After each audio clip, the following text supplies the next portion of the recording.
আমি মিথ্যা কথা বলতে আসিনি। কোথায় পূর্ব বর্ধমান থেকে এসেছি মিথ্যা কথা বলার জন্য না, যেটা বলবো যুক্তিসঙ্গত বলবো। বাড়িতে ঝগড়া হবে না, আয় বেশি হবে, ব্যয় কম হবে।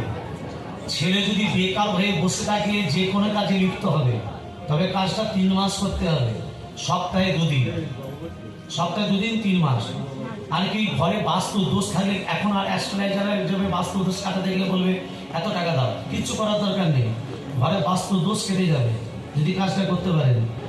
শরীরে মারাত্মক রোগ পর্যন্ত আর আসবে না, অনেক উপকার পাবেন যদি কাজটা করতে পারেন। কন্টিনিউ 3 মাস, তারপরে ফল পাবেন, তারপর আবার করবে, কিন্তু সপ্তাহে 2 দিন, শনিবার মঙ্গলবার। কি করতে হবে?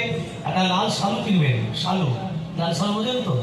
একটা লাল শালু কিনে একটা নারকেল আর 7টা লবঙ্গ, লবঙ্গ যেগুলো পানি দিয়ে খায় মানুষ এমনি খায়, তো লবঙ্গ 7টা লবঙ্গ নিয়ে লাল শালুটায় ওই নারকেল 7টা লবঙ্গ দিয়ে বেঁধে দিন, বেঁধে দিয়ে ঘটের উপরে বসিয়ে দিবেন, যে কোনো ঘট, তামার ঘট, মাটির ঘট, কাঁসার ঘট, ঘটে তো ঘট থাকে আর কেনার কি দরকার, ঘট তো আছে ঘরে।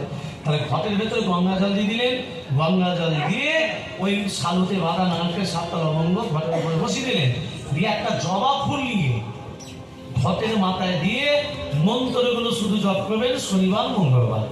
মন্ত্রটা হলো নম বাঘেশ্বরায় নম 1, 2 নম হুং হনুমতে নম, 3 নম সন্ন্যাসী রাজায় নম, 4 নম কৃষ্ণায় বাসুদেবায় হরে পরমাত্মনে প্রণত ক্লেশ নাশায় গোবিন্দায় নমঃ।